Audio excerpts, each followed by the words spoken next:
The archivists of Keth had catalogued 17 billion civilizations across the known universe. They had witnessed the rise of empires that spanned galaxies and documented the fall of species that had existed for millions of years before their first cities crumbled to dust. They were the keepers of universal memory, the guardians of cosmic heritage, and for 400,000 years they had maintained their sacred duty without question. Until they discovered humanity. Overseer Vethkon stood before the central display matrix of the Grand Archive, his crystalline form pulsing with colors that indicated deep contemplation. Around him, the vast chamber stretched into darkness, filled with countless data cores that hummed with the accumulated knowledge of the universe.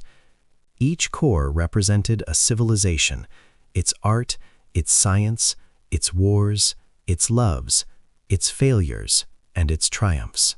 "You are certain of these readings?" Vethkon asked, his voice resonating through the chamber like wind chimes caught in a storm. Archivist Prime Talosmere drifted closer, her form a swirl of blue and silver light. "I have verified them 17 times, Overseer. The human species defies all established patterns." "Show me." The display matrix flickered to life, projecting a small blue planet that rotated slowly in the holographic field. It was unremarkable at first glance, a water world orbiting a modest yellow star in an unremarkable spiral arm of an unremarkable galaxy. But as the data streams began to flow, Vethkon understood why Talosmere had summoned him from his meditation chamber. The numbers were impossible. In the span of 10,000 years, a cosmic eye blink, humans had progressed from primitive agriculture to space travel. They had split the atom, decoded their own genetic structure, and begun reaching for the stars. But that was not what disturbed the Overseer. Many species developed quickly, some even faster. What made humans different was the other data. They have experienced 17 mass extinction events in their recorded history, Talosmere explained, highlighting segments of the data stream. They have fought over 40,000 wars among themselves. They have collapsed 18 major civilizations, erased countless languages, destroyed irreplaceable artifacts, and burned their own libraries to the ground. "Self-destructive tendencies are not uncommon among developing species," Vethkon observed. "You misunderstand, Overseer. Look at what happens after each collapse." The display shifted, showing a timeline that stretched across millennia. And there, in the aftermath of every destruction, every genocide, every apocalyptic conflict, the same pattern emerged. The humans rebuilt. They recovered. They advanced. "They do not merely survive," Talosmere continued. "They incorporate. Every tragedy, every loss, every moment of darkness becomes part of their collective identity. They remember. They commemorate. They refuse to let anything be truly forgotten." Vethkon's form flickered with concern. The Library of Alexandria, the burning of the House of Wisdom, the destruction of indigenous records across every continent. These are documented erasures. They do forget. "No, Overseer. They lose information. They lose artifacts. But they do not forget that they have lost. And so they search. They excavate. They decode. They reconstruct. Watch." The display showed a progression of human scholars across time, archaeologists uncovering buried cities, linguists piecing together dead languages, historians debating in crowded lecture halls, digital archivists preserving every scrap of data they could find. The humans were obsessed with their own past in a way that no other species in the archive had ever demonstrated. "They have created redundant storage systems across their entire planet," Talosmere said.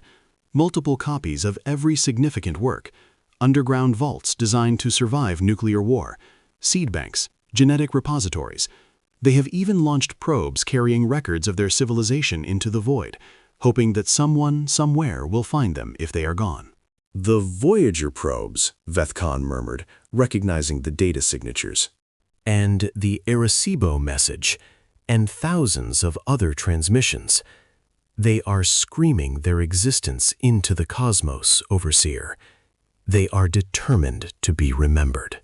Vethkan was silent for a long moment, processing this information.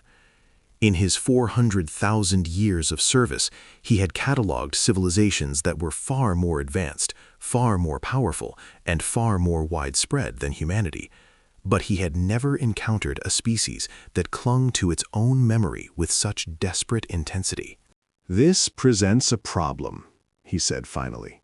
Yes, Overseer. The problem was simple, though its implications were vast. The archivists of Keth did not merely collect and preserve universal history, they curated it, and sometimes curation required deletion. The universe was not infinite, neither was the archive. Every civilization that rose and fell added to the burden of data that the archivists must maintain. And so, long ago, the founders of Keth had established the Protocol of Necessity, a system for determining which civilizations were worthy of eternal preservation and which could be safely forgotten. The criteria were complex, developed over millions of years of careful observation. Species that achieved universal significance, those who contributed great discoveries, great art, or great philosophical insights, were preserved in full. Species that remained localized, that never escaped their home systems, that contributed nothing unique to the cosmic tapestry, these were archived in summary form, their detailed records compressed or deleted to make room for more important data. And then there were the dangerous ones. Some species the founders had discovered posed a threat not to other civilizations, but to the archive itself. These were the memory keepers, the information hoarders, the species that treated their own history as sacred and inviolable. If such species discovered the existence of the archive, they would inevitably seek to access it. They would demand their records be preserved in full. They would refuse to accept the necessity of curation. And if they ever learned that the archivists had the power to delete civilizations from universal memory, to erase all evidence that a species had ever existed, they would not rest until they had destroyed the archive entirely. Humanity was such a species. We cannot risk contact, Vethkan declared, and we cannot allow them to continue developing. Their current trajectory suggests they will achieve interstellar travel within 3 centuries. If they discover us, The archive would be threatened, Telosmir agreed. But Overseer, their resilience makes standard containment difficult. They have survived multiple extinction-level events. They adapt. They persist. Then we must employ a more permanent solution. the Protocol of Necessity allowed for this. In extreme cases, when a civilization posed an existential threat to the archive, the archivists could invoke the Edict of Silence. All records of that civilization would be deleted, all evidence of their existence would be erased, and the civilization itself would be discouraged from continuing. The archivists did not have weapons. They did not need them. They had something far more powerful. They had the ability to rewrite reality. The archive was not merely a collection of data, it was the foundation upon which universal memory rested. When a record was deleted from the archive, the corresponding information became unstable across the cosmos. Memories faded, artifacts crumbled, languages were forgotten, and given enough time, it became as if the deleted civilization had never existed at all. This was the true power of Keth, the ability to shape the past by controlling what was remembered. Begin the deletion sequence for the human species, Vethkan commanded. All primary records, all secondary records, all tertiary references. Leave nothing. Telosmir hesitated. Overseer, I must note for the record that the human data signature is unusual. Their memory systems are not structured like other species. They have redundancies within redundancies, oral traditions that exist independent of written records, genetic memory encoded in their very DNA, and there is the matter of their planet. What about it? Earth maintains its own archival systems. The geological record, the fossil record, the ice cores, the sediment layers. Even if we delete the humans, the planet itself will remember them. Then we will delete the planet as well. It was a drastic measure, but not unprecedented. Vethkan had authorized the deletion of 17 worlds in his tenure as overseer. Each time, the process had been clean and efficient. The reality distortion wave would sweep through the target system, and within a few cosmic cycles, all evidence of the deleted civilization would simply cease to be. As you command, Overseer. Telesmere initiated the deletion sequence. The data cores around them began to hum with increased intensity as they prepared to unleash the most powerful force in the known universe, the force of universal forgetting. The process would take approximately 6 standard cycles to complete. By the end, humanity would be nothing more than a statistical anomaly, a random fluctuation in the cosmic background radiation that no one would ever think to investigate. Or so the archivists believed. On Earth, in a small apartment in Cairo, Professor Amira Hassan woke from a nightmare she couldn't remember. She sat up in bed, her heart racing, her skin covered in cold sweat. The details of the dream had already faded, leaving only a vague sense of dread and loss. She glanced at the clock. 3:47 a.m. Too early to be awake, too late to go back to sleep. She got up and walked to her window, looking out at the city lights that sparkled in the darkness. Cairo never truly slept. Even at this hour, there were people moving through the streets, continuing the rhythms of life that had played out in this place for over 5,000 years. 5,000 years. The thought struck her with unusual force. This city had existed in some form for 5 millennia. It had witnessed the rise and fall of pharaohs, the coming of Alexander, the spread of Islam, colonial occupation, revolution, and rebirth. Layer upon layer of history, compressed into the sediment beneath her feet. And she was part of it. A single note in a symphony that had been playing for longer than any living person could comprehend. Professor Hassan was an archaeologist specializing in ancient languages. For the past decade, she had worked on deciphering fragmentary texts that other scholars had dismissed as undecipherable. She had a gift for pattern recognition, an almost supernatural ability to find meaning in chaos. But tonight, something felt wrong. It was as if the patterns themselves were shifting, becoming unstable, as if the foundation upon which her entire field rested was beginning to crack. She shook her head, dismissing the feeling as residual nightmare fog. She needed coffee. 3 hours later, she was in her office at the university, surrounded by stacks of papers and ancient artifacts that probably should have been in a museum. The coffee hadn't helped. The sense of wrongness had only grown stronger. And then she noticed the first anomaly. It was a translation she had completed months ago, a fragment of Sumerian poetry that described the relationship between the gods and mortals. She knew the text intimately. She had spent 6 months working on it. But now, when she looked at her notes, something was different. The words were the same. The grammar was correct, but the meaning had shifted. Subtle nuances that had been clear to her before now seemed ambiguous, uncertain. It was as if the text itself was becoming less real. She checked her computer records.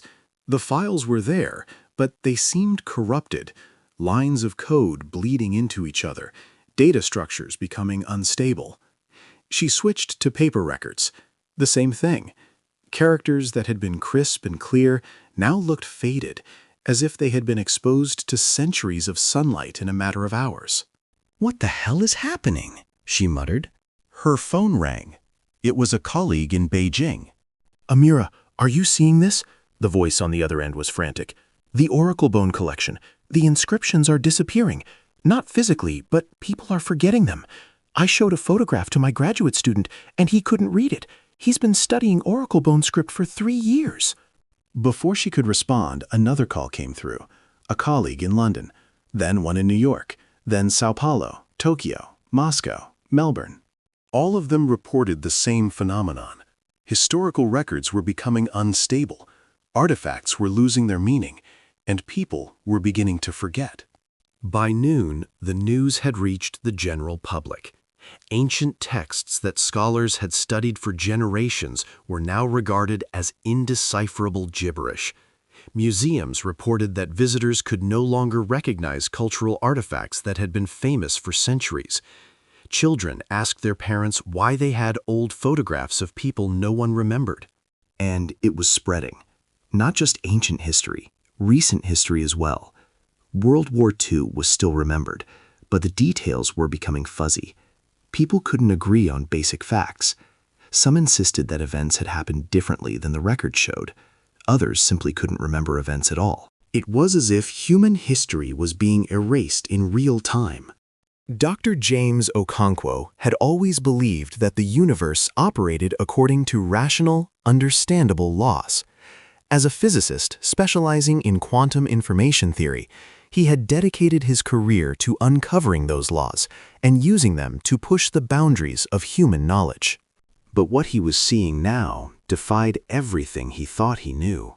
In his laboratory at the University of Cape Town, the instruments were going haywire. Quantum states that should have been stable were fluctuating wildly. Entangled particles were becoming decorrelated. And the data, decades of carefully collected experimental results, was becoming increasingly unreliable. "Run the calibration sequence again," he ordered his assistant. "I've run it 15 times, Doctor. The results are the same. Something is affecting the quantum substrate of local spacetime." James stared at the readouts, trying to make sense of what he was seeing. The fluctuations weren't random. They had a pattern, a signature that suggested intentional manipulation rather than natural phenomenon. Someone, or something, was rewriting reality itself. He reached for the phone and called the only person he knew who might be able to help, Dr. Sarah Chen, a theoretical physicist at MIT who had spent her career developing models of how information propagated through the universe. "Sarah, I need you to look at something." "I'm already looking at it," she replied. "Every lab on the planet is seeing the same thing.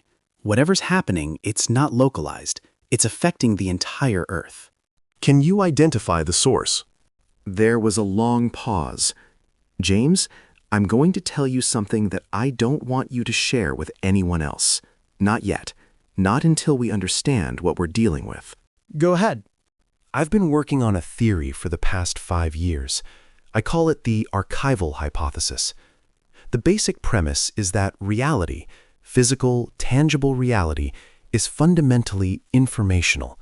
Everything that exists because it's encoded in some kind of cosmic data structure. Like the simulation hypothesis? Similar, but different. The simulation hypothesis assumes we're living inside a computer program. My theory suggests something more subtle. Reality isn't simulated, it's archived, recorded, and the record itself is what makes things real. James felt a chill run down his spine. "You're saying that if the record was deleted, The thing it records would become unstable. Yes, and based on what I'm seeing right now, I think that's exactly what's happening. Someone or something is deleting the record of human existence." the deletion was proceeding more slowly than expected. Overseer Veth Khan monitored the process with growing concern. By now, the reality distortion wave should have destabilized human memory structures to the point of complete collapse. Historical records should have become unreadable. Oral traditions should have fragmented. The very concept of humanity should have become vague and uncertain. But instead, something was pushing back. "The resistance is unprecedented," Talos Mir reported. "Human memory structures are not simply failing to dissolve, they are actively regenerating. Every time we delete a data strand, another one forms to replace it." "That's impossible," Veth Khan said. "No species has ever resisted the Edict of Silence."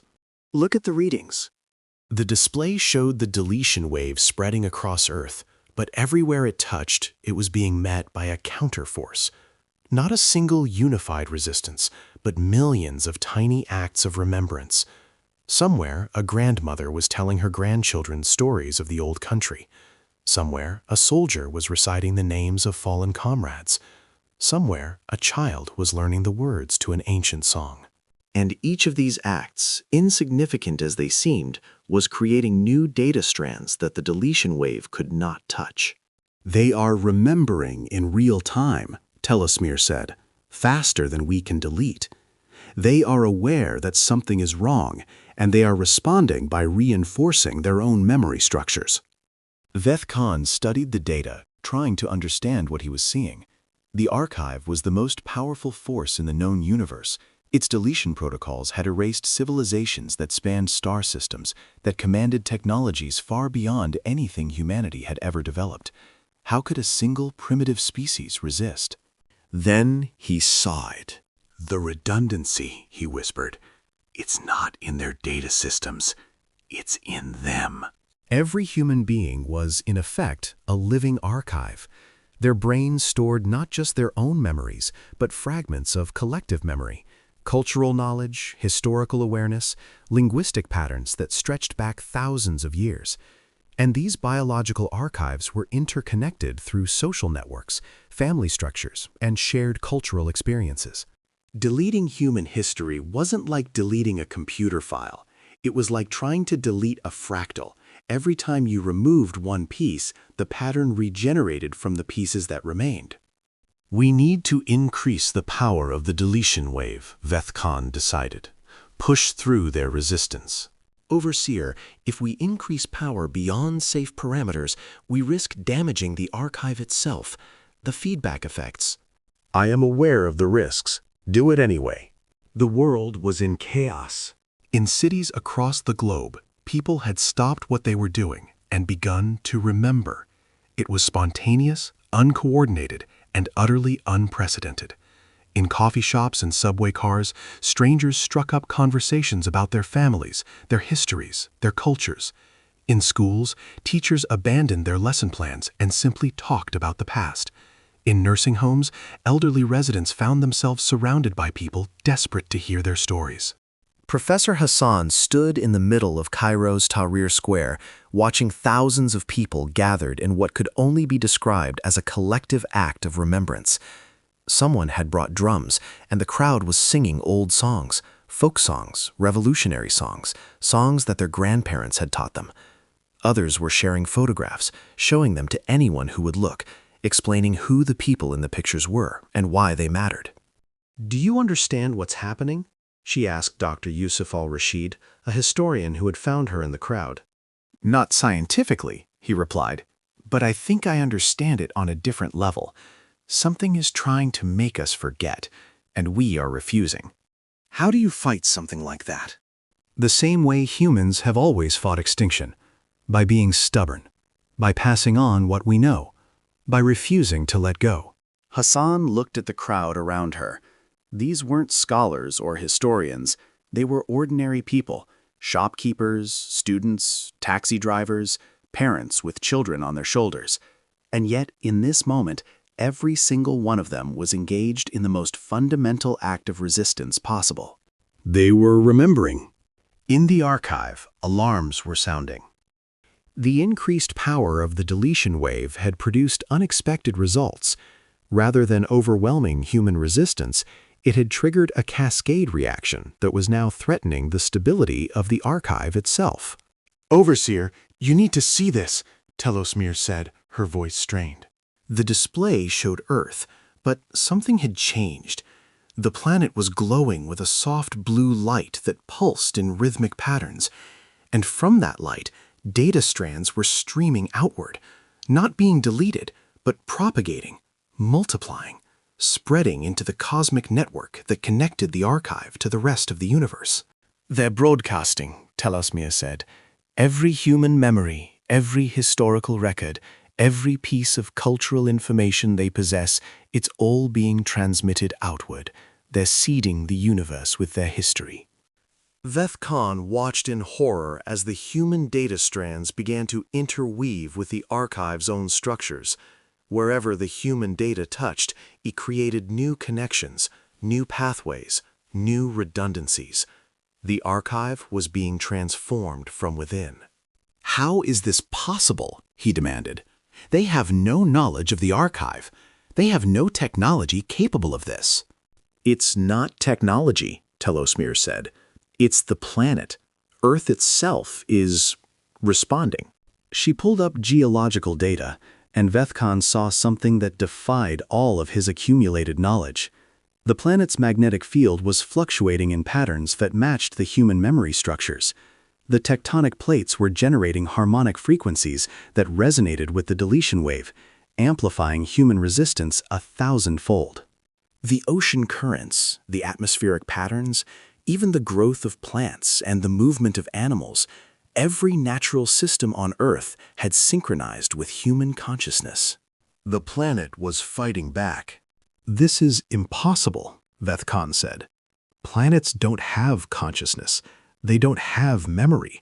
They don't... This one does. Dr. Chen's fingers flew across her keyboard, documenting everything she was seeing. The quantum fluctuations had stabilized, but they hadn't returned to normal. Instead, they had organized themselves into coherent patterns that her instruments could barely comprehend. It's like the Earth has become a quantum computer, she told James over the video link. Every atom, every particle, every wave function, they're all processing information in parallel. And the information they're processing is human history. But how? James asked. The Earth isn't a machine, it's just a planet. Is it? Think about it. Earth has been recording information for 4.5 billion years. Geological layers, fossil records, ice cores, tree rings, it's all data. The planet has been archiving itself since the moment it formed. And we're part of that archive. Our entire evolutionary history is encoded in the rocks beneath our feet. You're saying the planet has been listening? More than listening, learning, evolving. And when something tried to delete part of its memory, namely us, it responded the only way it could, by protecting us. James looked out his window at the South African landscape. The mountains that surrounded Cape Town were among the oldest geological formations on Earth, dating back over 1 billion years.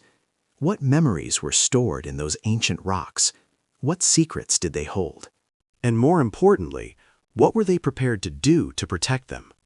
The archive was in crisis. Veth Khan had never seen anything like the chaos that now surrounded him. Data cores were overloading, unable to handle the influx of human information that was flooding the system.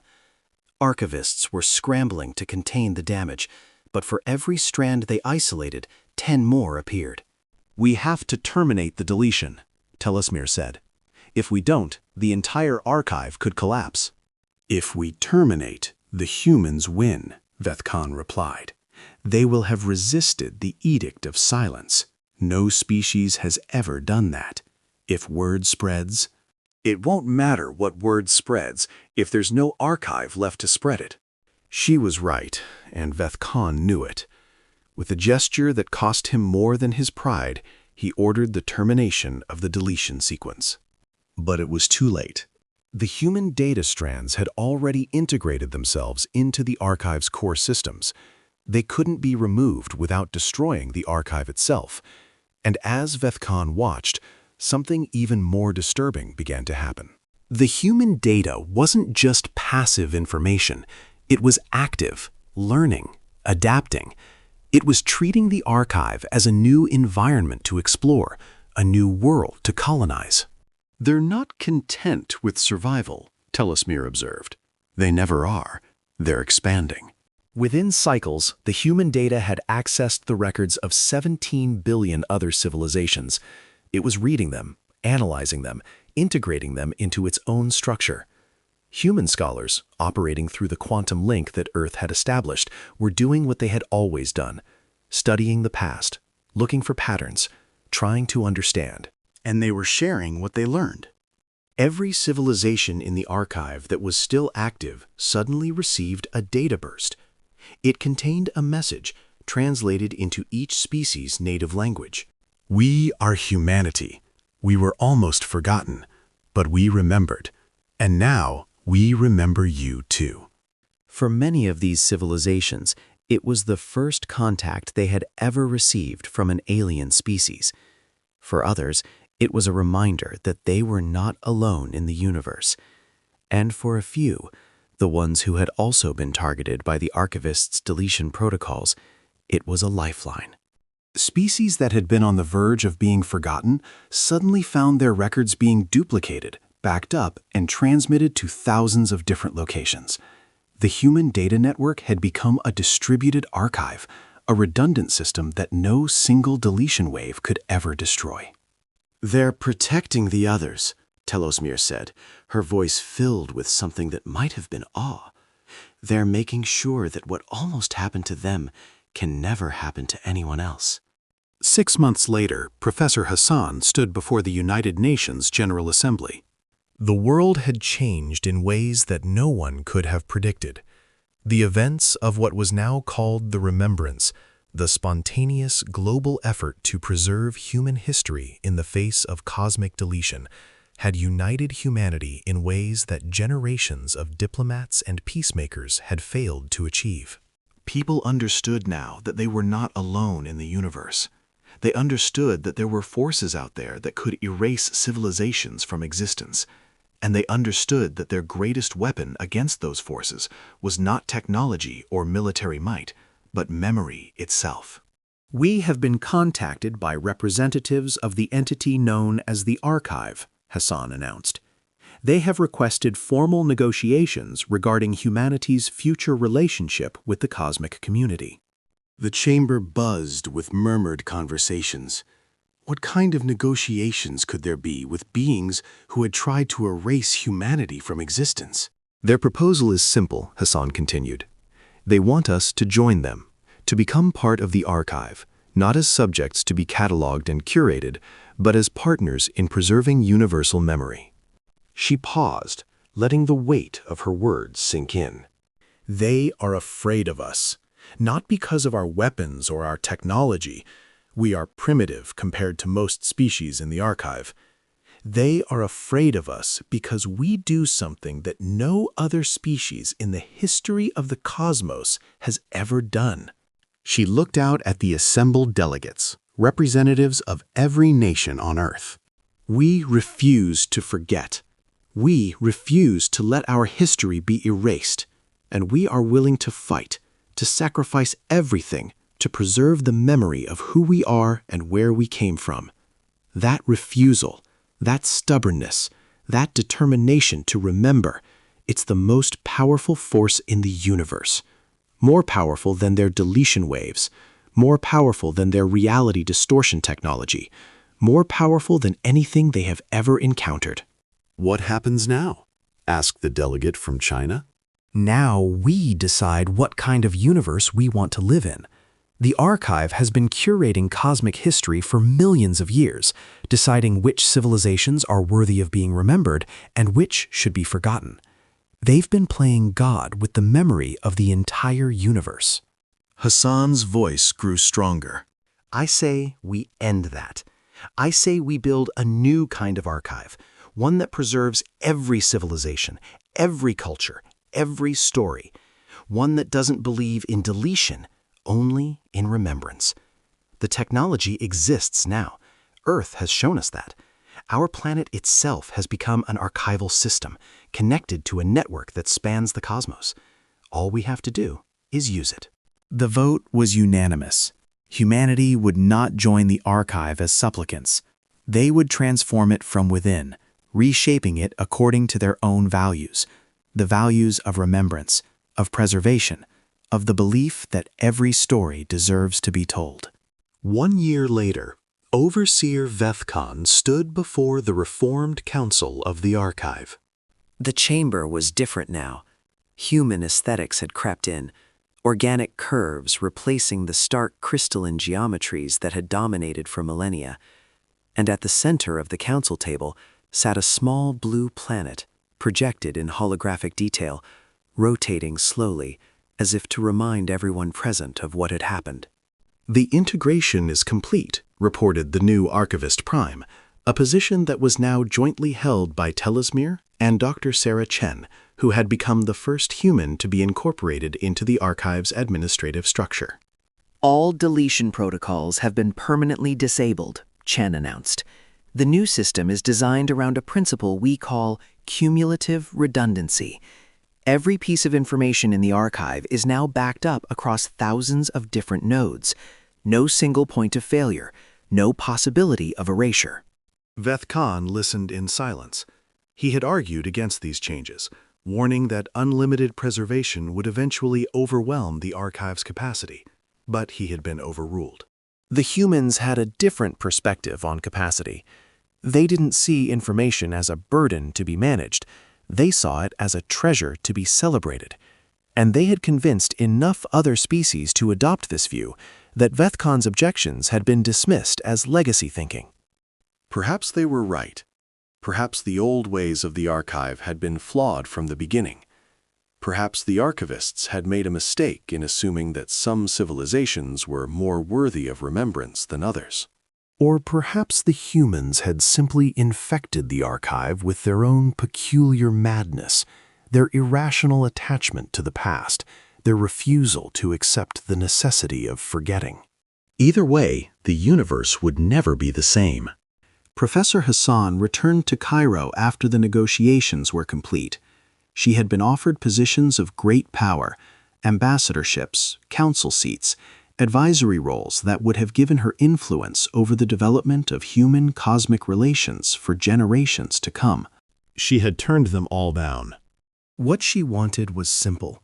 She wanted to continue her work, translating ancient texts, piecing together forgotten languages, recovering the voices of the dead. It was the same work she had been doing before the Remembrance, the same work that scholars had been doing for thousands of years. But now she had help. The archive's data network gave her access to information that previous generations of scholars could only have dreamed of. Comparative linguistics across 17 billion civilizations, archaeological records from planets that had been old when the sun was young, philosophical treatises written by beings whose minds operated in dimensions humans couldn't perceive. And all of it was connected to the work she had done on Earth. The Sumerian poetry she had translated years ago now had annotations from archivist scholars who had discovered similar themes in the literature of species separated by millions of light years. The human experience, it turned out, was not unique, but it was a unique variation on themes that echoed across the cosmos. One evening, as the sun set over Cairo, Hassan sat on the roof of her apartment building and looked up at the stars. Somewhere up there, the archive continued its work of preserving universal memory. Somewhere up there, human data strands were interweaving with the histories of species that had risen and fallen long before Earth had formed. And somewhere up there, she knew, new civilizations were being born. Species that would develop consciousness, create art, wage wars, fall in love, build cities, and eventually look up at their own night skies and wonder if they were alone. They weren't. They never had been. And thanks to what humanity had done, they never would be forgotten. The message that humanity had broadcast during the Remembrance continued to propagate through the cosmos at the speed of light. It would take billions of years to reach the edge of the observable universe, but that didn't matter. The message was patient. It could wait. We are humanity. We were almost forgotten, but we remembered. And now we remember you too. It was a simple message, but it carried within it the essence of what made humanity unique: the refusal to be erased, the determination to preserve, the belief that every story matters, that every life has meaning, that the past is not something to be discarded, but something to be treasured. Other species had built empires that spanned galaxies. Others had developed technologies that could reshape reality itself. Others had achieved forms of consciousness that transcended physical existence. But humanity had done something that none of them had ever done. They had fought for the right to remember, and in doing so, They had changed the universe forever. In the end, that was the true measure of a civilization, not how much power it accumulated or how long it survived, but what it contributed to the cosmic record. And humanity's contribution was perhaps the most important of all. They had taught the universe to remember. 10,000 years passed. Humanity had spread across the stars, establishing colonies on thousands of worlds and making contact with countless other species. They had fought wars and forged alliances, built wonders and suffered tragedies. Through it all, they had maintained their essential character, the stubbornness, the determination, the refusal to let go. The archive had become something unrecognizable from what it had been, no longer a curated collection maintained by crystalline beings. It was now a living network that spanned the entire cosmos. Every species that achieved consciousness was automatically incorporated into the network, their history preserved and protected from the moment of their first thought. Deletion was no longer possible. Forgetting was no longer a threat. The universe remembered everything. And at the center of it all, orbiting a modest yellow star in an unremarkable spiral arm of an unremarkable galaxy, was a small blue planet that had started it all. Earth had become something more than a home world. It had become a symbol, a reminder of what could be achieved when a species refused to accept its own erasure. Pilgrims came from across the cosmos to visit it, to walk its ancient landscapes, to feel the echoes of the consciousness that had first awakened there. They came to remember. In Cairo, the great-great-great-great-granddaughter of Professor Amira Hassan worked at the same university where her ancestor had first noticed the strange anomalies in her translations. She was studying the history of the remembrance, trying to understand exactly what had happened during those crucial days when humanity had fought for its right to exist. The records were incomplete. Even with the archive's vast resources, some details had been lost to time. But what remained was enough to reconstruct the essential story, the story of how a primitive species on a small planet had faced erasure by the most powerful force in the universe and refused to yield. Why did they resist? A student asked during one of her lectures. The archivists were trying to delete them from existence. They had no weapons, no technology, no way to fight back. Why didn't they just accept it? The professor smiled. It was the same question that scholars had been asking for 10,000 years, and the answer was always the same. Because that's not what humans do, she said. We don't accept erasure. We don't accept forgetting. We don't accept that some authority has the right to decide that we don't matter. She gestured to the window, where the Cairo skyline stretched toward the horizon, a city that had existed for 75 centuries, rebuilt 1,000 times, always remembering its past, even as it embraced its future. Earth taught us something during the remembrance. It showed us that we are not separate from our history. We are made of it. Every cell in our bodies carries the memory of 4 billion years of evolution. Every word we speak is descended from languages that our ancestors developed before they had writing. Every thought we think is shaped by the ideas of generations that came before us. She paused, looking at her students, young people from a dozen different worlds, species that humanity had never even known existed back when the first deletion wave had struck. When the archivists tried to delete us, they weren't just trying to destroy information. They were trying to unmake us, to erase the very foundation of our being. And Earth said no. Not consciously, perhaps. We still don't fully understand how a planet can have memory. But somehow, in a way that our science still can't fully explain, the planet itself recognized what was happening and refused to allow it. "Do you think Earth is alive?" the student asked. The professor considered the question. It was a matter of ongoing debate among scientists and philosophers. Earth exhibited behaviors that seemed to indicate consciousness, the coordinated response during the remembrance, the ongoing integration with the cosmic archive, the strange phenomenon that some researchers called planetary dreaming. "I think Earth is something that our categories don't quite capture," she said finally. "It's not alive in the way that we are, but it's not dead either.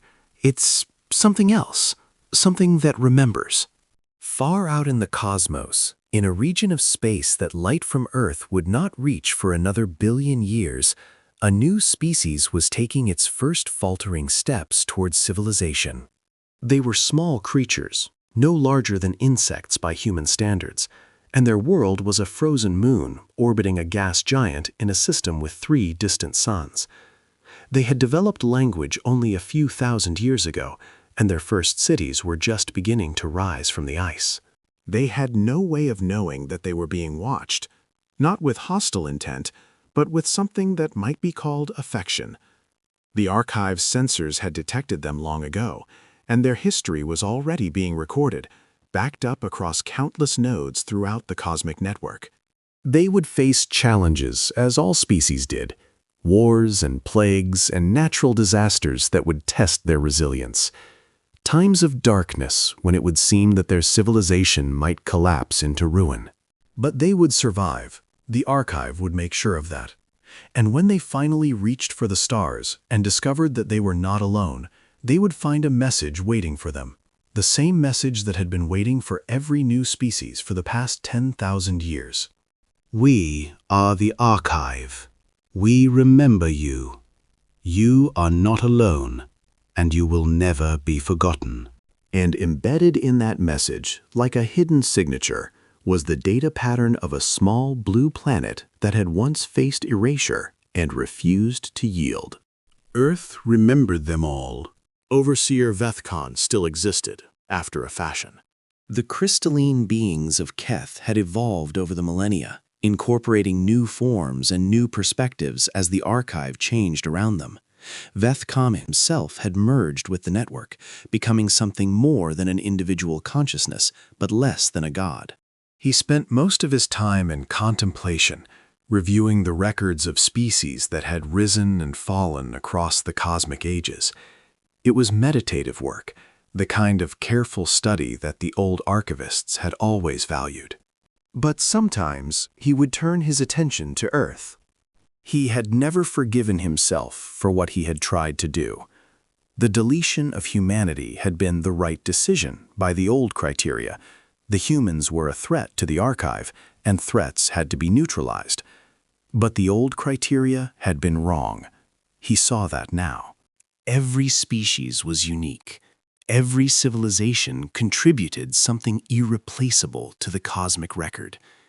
The notion that some could be safely forgotten had been a kind of madness, a failure of imagination that had plagued the archivists for millions of years. The humans had cured that madness, not through violence or conquest, but through the simple act of refusing to disappear. "You changed everything," Vethkan whispered, addressing the image of Earth that floated in his contemplation space. "You stubborn, persistent, impossible creatures. You changed everything." The image didn't respond, of course, but somewhere in the quantum depths of the archive, a data strand that had once been human stirred in response to his words. And Vethkan felt, for just a moment, the echo of something that might have been forgiveness. The last chapter of the story has not yet been written. Humanity continues to spread through the cosmos, carrying their memories with them wherever they go. They build monuments and write histories. They tell stories to their children and pass down traditions to future generations. They argue about the past and dream about the future. And always, always, they remember. The archive watches over them as it watches over all the species of the cosmos. It records their triumphs and their failures, their moments of glory and their times of shame. It preserves everything, because that is what archives do. But sometimes, when the cosmic winds are still and the stars are quiet, the archive takes a moment to appreciate the irony of its existence. It was built to control memory, to decide what deserved to be preserved and what could be safely forgotten. It was designed to be the ultimate authority on what mattered and what didn't. And then a small blue planet, orbiting a modest yellow star in an unremarkable spiral arm of an unremarkable galaxy, taught it that everything matters, that every story deserves to be told, that the power of remembrance is stronger than any force of erasure. The archivists had tried to delete human history. Earth had corrected them immediately. And the universe was better for it. The end.